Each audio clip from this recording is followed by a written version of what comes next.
give you a hard hit. Thank you. So I'll maybe just give a quick overview and then you can record. Farms can be pretty noisy places. Tractors in the paddock, dogs barking, sheep bleating, milking machines in the dairy shed. But the first thing you notice about this farm is the silence. But in fact, there is a harvest going on this flat piece of peaty land not far from Kaitaia. That sound you can faintly hear is the automatic lifting of solar panels following the movement of the sun. Let's take a closer listen to the sound of energy being harvested.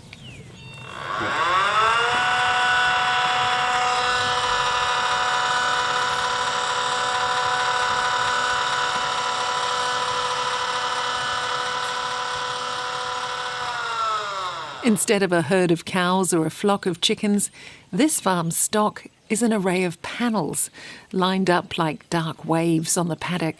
But that's not all that's being farmed.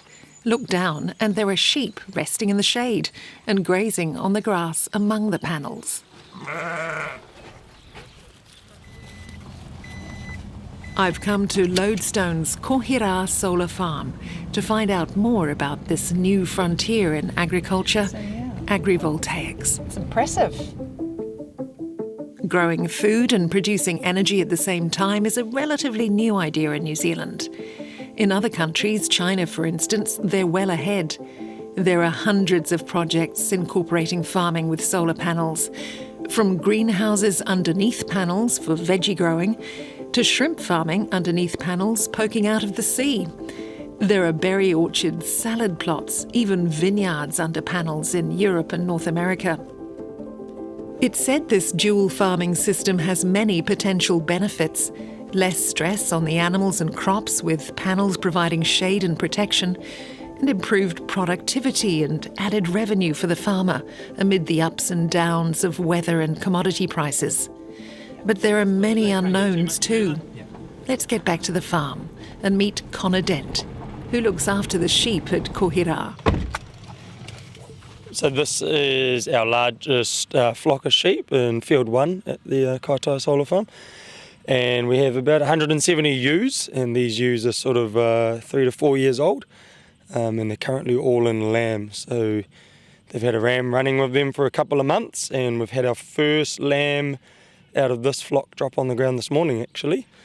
It's quite an early lambing, but we're blessed in the whānau with a reasonably mild winter, so we can afford to lamb early, and that means we sort of get the lambs to the market a bit quicker than the rest of the country. Currently we're working to sort of really establish our stock numbers that the farm can handle.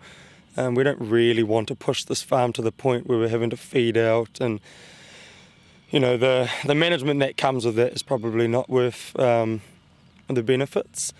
How are they taking to grazing among the solar panels? They tell me they're very happy.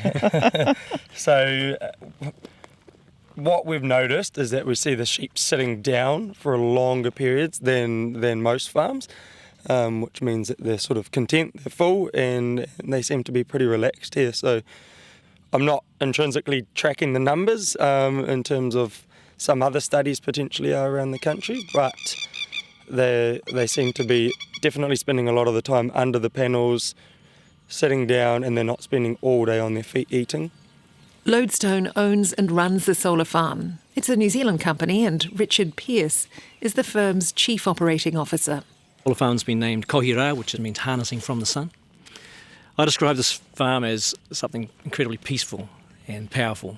We've got 61,000 solar panels installed on this farm that generate 24.7 megawatts of electricity, and throughout the year that equates to 56 gigawatt hours of energy that we're producing for the electricity market.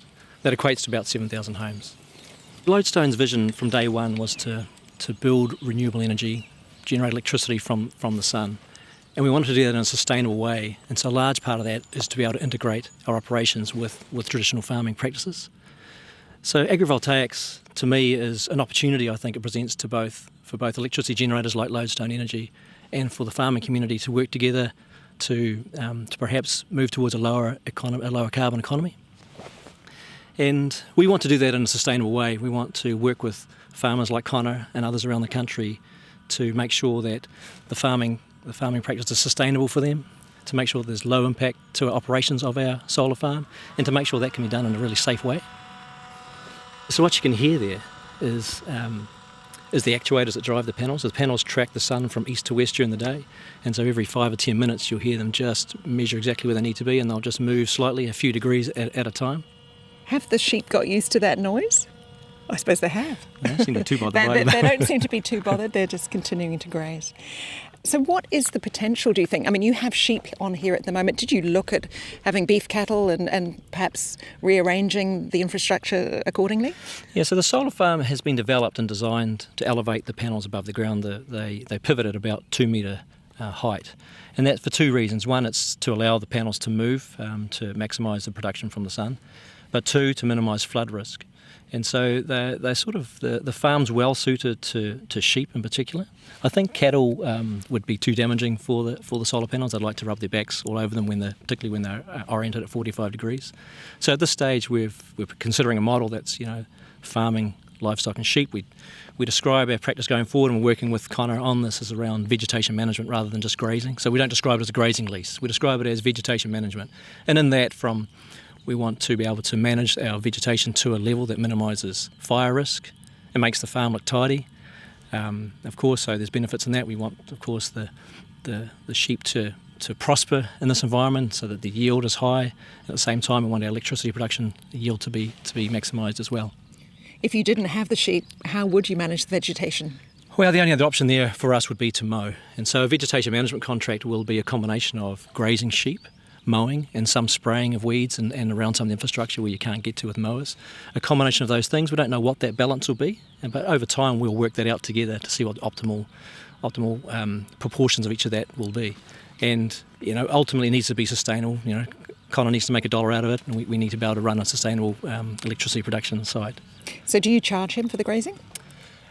We are still working through the commercials around that. We want to know we need to understand exactly what the farmer's costs will be throughout the year, and to work out, what a fair commercial rate will be for both grazing and also for us to pay for other vegetation management activities like mowing. There's a real cost involved in all that, so we're working through that, and no doubt we'll land somewhere sensible that makes sense to both parties. Now, you have got other plans for agrivoltaics that you're looking at for your solar farms around the country. What's happening? Yeah, so Lodestone has a portfolio of solar farms that we are building and ultimately own and operate. This first one here in Kaitaia, and the second one was handed over to operations a couple of weeks ago in Edgecombe, and a third one that's in advanced stages of construction in Waitahi. So both of those farms in the Bay of Plenty region. And so in our phase one, there's 5 sites that we plan to deliver, and then into phase 2, at least 10 more. So our plan is to do that in a sustainable way, and to get farmers interested in coming and working with us to farm and optimally working together to do great things. So, but in the Whakatane region, there's some challenges in itself because it's largely a dairy farming community. And so our sites there, we're actively looking for a farmer that will want to graze some sheep there, and that presents some challenges, but we think we'll get there. And in addition to that, we think, there will be horticultural opportunities at some of these farms. And we're in the learning stages of that. Of course, it's done well internationally. We need to work out how to do that in New Zealand.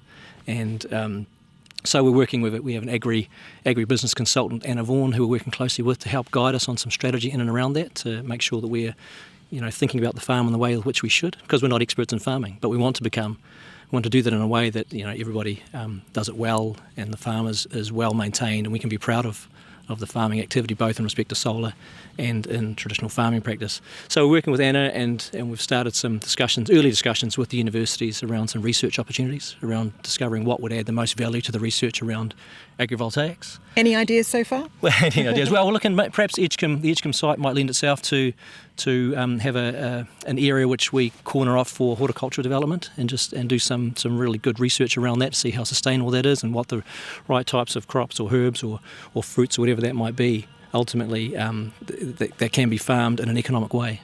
Yes, I guess you're having to work with shade and plants that benefit from a bit of shade as well. That's right, and I understand from international, from talking to some of the guys internationally that do agrivoltaics or horticulture, that the solar panels allow for water retention in the soil, to be sustained a little bit longer, and so the shade offers benefit not only to the livestock but also to the crops, whatever is planted. The water retention is good, and so it would appear by all counts that horticulture can be very successful as well if it's done well.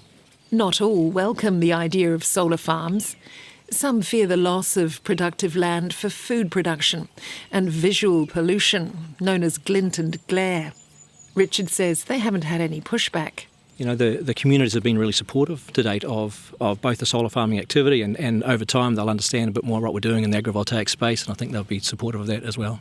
Do you have to do agrivoltaics, do you think, in order to get that social licence to do what you're doing? I think it's an important part of what we want to do.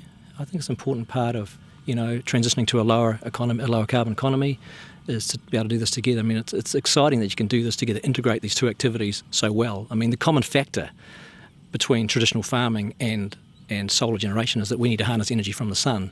And so all of that, and from the farming perspective, that goes into producing grass or vegetation to maximise yield from stock. From our perspective, it's around accessing as much solar energy as we can for every square metre to maximise the energy yield or production each year. So those two things can work quite harmoniously together. I keep forgetting you've got gates now. It's such a nuisance, isn't it? Every field is gated, mate, to keep them in there. Yeah, fair enough. I'd love cattle stops, to be honest, but they're just not as cost effective. It's still in the experimental stage at Kohirā. Things like pasture and sheep growth are an unknown quantity. There's been a bit of money to spend on fencing, gates, troughs and yards for the sheep. Connor says they've taken well to the new environment without doing any damage to the solar arrays. So in the morning, these panels they tilt right over to face the eastern sun, the rising sun, and they probably are about 600 to 800 mil off the ground. Don't quote me on the numbers. So they actually potentially could, but the sheep, they're the right animal for the job because they don't have any interest in sort of scratching up against the panels.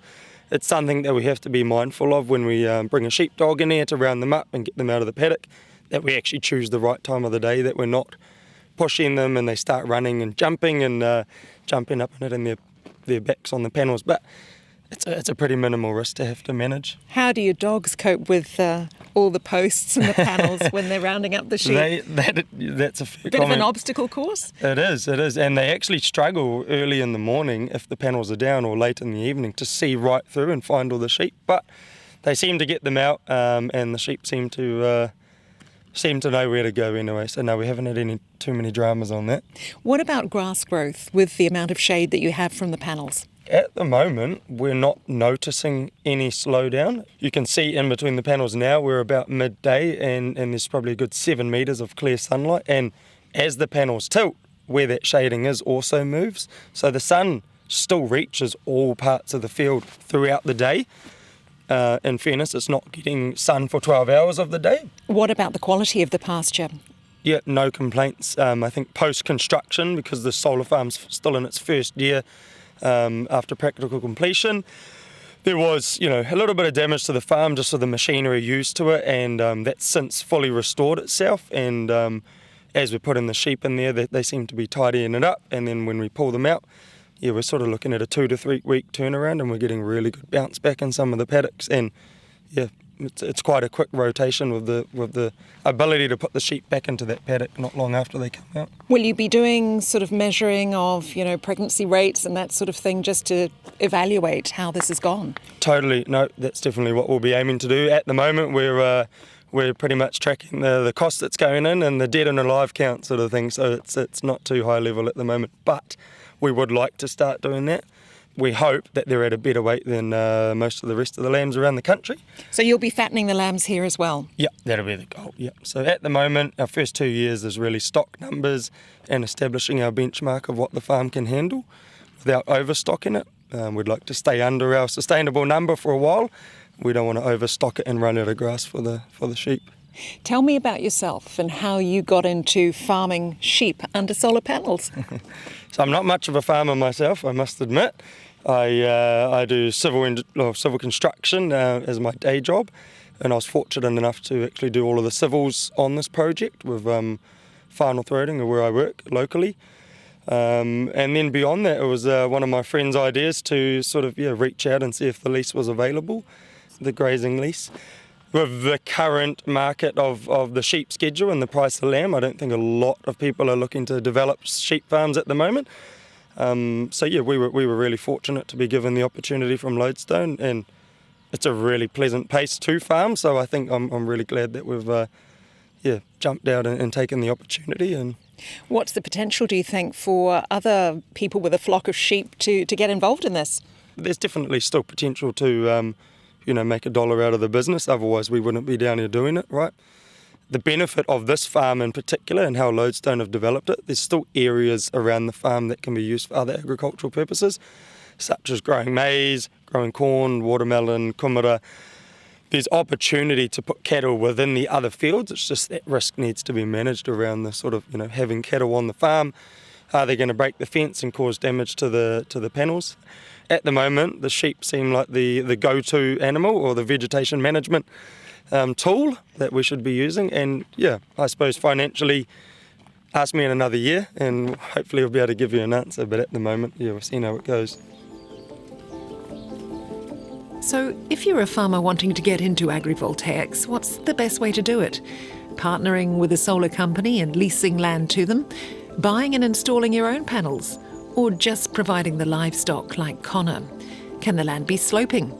Is it even feasible if you're a long way from power transmission?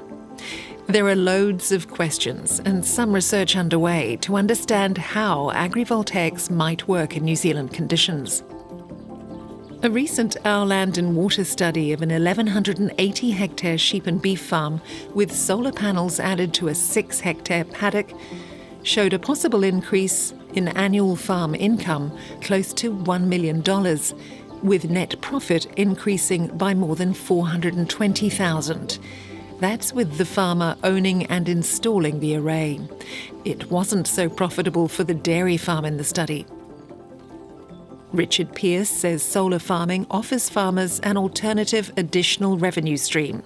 And there's also the plus of helping to reduce carbon emissions. There's quite an exciting prospect for farming and, helping through those tougher times where this revenue stream will be more constant for the farming community that get involved in agrivoltaics. Do you want to hear from more farmers who want to get involved in this? Absolutely. We have plans to build solar farms up and down the country, North Island and South Island. And a large part of the success of those solar farms, we're working with the farming community to understand the pros and cons of agrivoltaic activity and to learn together and to do that in a really practical way that we both benefit from. Would you be putting solar panels on farmland owned by the farmer, for instance? Yes, absolutely. Absolutely, yes. The Phase 1 sites, Lodestone Energy procured these sites to allow us to get underway with building them. But our Phase 2 development sites are largely lease option arrangements. And how many panels would a farmer look at getting to make it feasible for them economically? Yeah, I think this farm here is we have a land area of 80 hectares, and we have infrastructure installed across 50 hectares of that. So that's 61,000 panels, and we think that's a nice size for discrete. It's a nice size for us to place in various parts around the country. There'll be some larger solar farms we also build, which will present a slightly different opportunity for the farmers in different parts of the country where there's access to larger capacity through transmission connection rather than a local distribution network connection. Those farms will ultimately be larger and present a different opportunity of scale for farmers. Yes, how far do they have to be from that infrastructure? Yeah, so this farm, we connect a few kilometres away into Top Energy's electricity network. That works well, and the farm is constrained by how much energy you can inject into the network for them to be able to manage that power flow. There's certain parts of the country where it lends itself, where the great farms and great capacity available. So we work to identify where they are. So when we're looking to work with farmers, some of the questions we ask are around where are you located, how close are you to an electricity distribution network or to a transmission network, depending on the scale, and they are key considerations in whether the farm would ultimately be economic. And how would you help a farmer deal with any pushback from local neighbours? We get involved in very early stages around community engagement around what we want to do on the farm in respect of developing renewable energy infrastructure. So quite detailed consultation processes that we follow with the community, with the local iwi, and we run that all the way through consenting to make sure we understand exactly what the impact of our activity will be on the farms. And then, and then we'll support the farmers coming and working with us to do their farming activity on these properties. Continue to do that and support them every step of the way. Richard Pearce of Lodestone Energy. I was also talking to Connor Dent in charge of the sheep. Seems like there's plenty more research to be done in this area. What are your experiences of agrivoltaics or solar farming? We'd love to hear from you.